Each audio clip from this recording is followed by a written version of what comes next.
Bismillahirrahmanirrahim. Assalamualaikum warahmatullahi wabarakatuh. Jumpa lagi di channel YouTube Devina Mutia. Salam sehat, semangat, dan bahagia.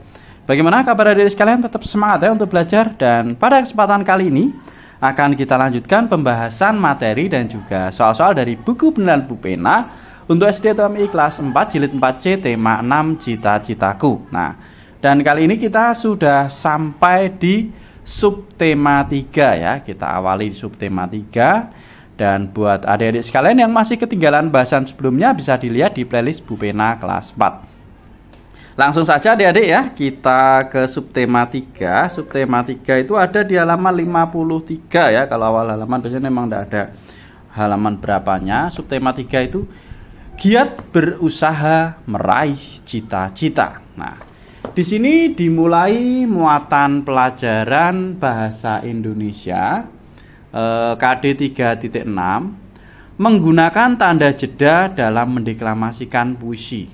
Nah, di pembahasan sebelumnya kita sudah belajar bagaimana cara untuk menulis puisi, bagaimana cara kita memaknai puisi ya. Nah, kita dapat menceritakan cita-cita dalam bentuk puisi. Agar isi puisi dapat tersampaikan ke pendengar dengan baik, kita harus membacanya dengan lantang dan jelas. Nah, saat membaca puisi biasanya kita memerlukan sedikit waktu untuk mengambil napas ya. Nah, mengambil napas. Nah, waktu untuk mengambil napas itu disebut dengan jeda. Nah, berikut ada beberapa tanda jeda saat membaca puisi. Nah, adik-adik bisa dilihat ya di sini ada satu garis miring. Kalau satu garis miring itu artinya tanda jeda berhenti sesaat untuk bernapas. Ini satu ya, satu garis miring ya.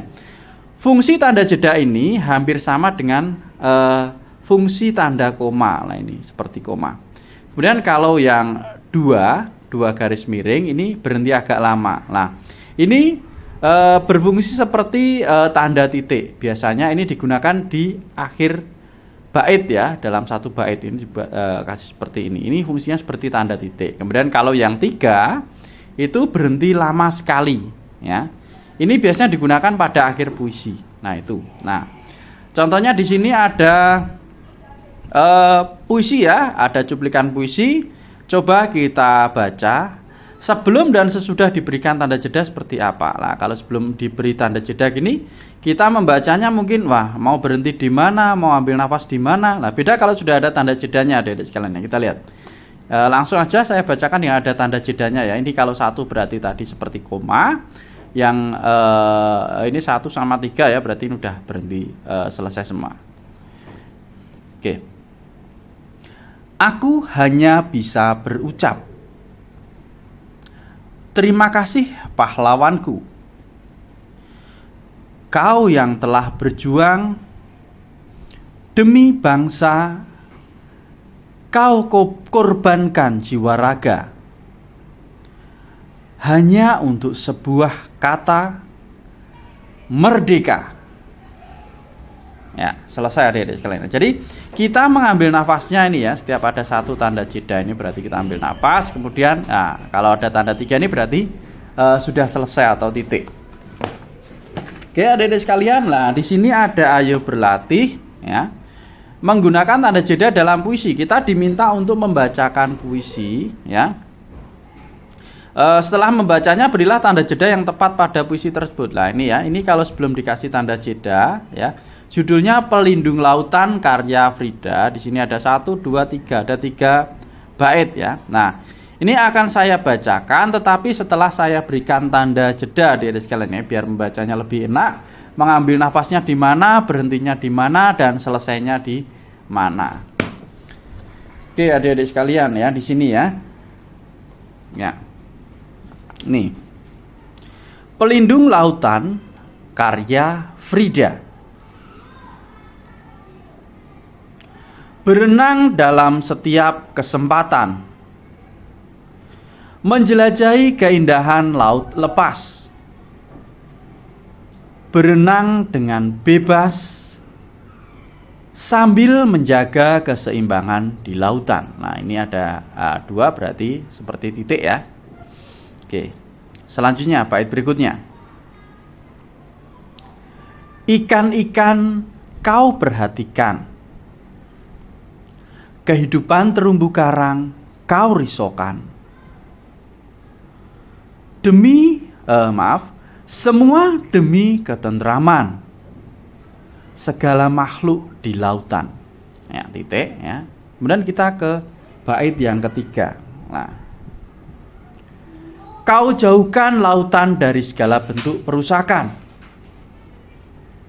Bom ikan dan pukat harimau kau jadikan larangan. Nah, ini kasih 2 jeda, berarti ini seperti tanda titik ya, biar membacanya lebih enak dan enak didengar juga. Nah, ini kelanjutannya ya. Keharmonisan alam berusaha kau ciptakan, itulah bukti cintamu pada lautan. Nah, itu tadi adik-adik sekalian ya, pemberian tanda jedanya ya, supaya kita lebih enak mengambil napasnya dan juga lebih enak didengar. Dan tentunya dengan membaca enak dan enak didengar pasti lebih mudah untuk memaknai puisi tersebut. Nah, itu untuk muatan bahasa Indonesia. Selanjutnya halaman 54 muatan IPA KD 3.2 menjelaskan pentingnya pelestarian makhluk hidup di lingkungan sekitar ya. Dalam meraih cita-cita tentu kita harus giat dalam meraihnya. Sama halnya dengan seorang peternak sapi ya. Sebagai peternak sapi tentu ingin semua sapi miliknya selalu dalam keadaan sehat. Sapi yang sehat dapat dipengaruhi oleh sumber pakan dan lingkungan yang sehat ya. Lingkungan yang sehat dapat diperoleh dengan kondisi udara yang bersih.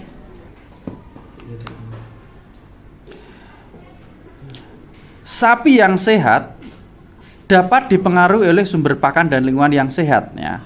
Lingkungan yang sehat dapat diperoleh dengan kondisi udara yang bersih tadi ya. Jadi saling mempengaruhi ya adik-adik sekalian ya. Nah, ini pepohonan yang rindang dapat memulihkan kualitas udara di sekitar peternakan ya. Peternak sapi dapat memanfaatkan kotoran sapi sebagai pupuk untuk pohon-pohon tersebut. Nah, kita dapat mengampanyekan poster tentang manfaat kotoran sapi pada peternak sapi yang lainnya. Nah, ini contoh dalam bentuk poster ya adik-adik sekalian ya.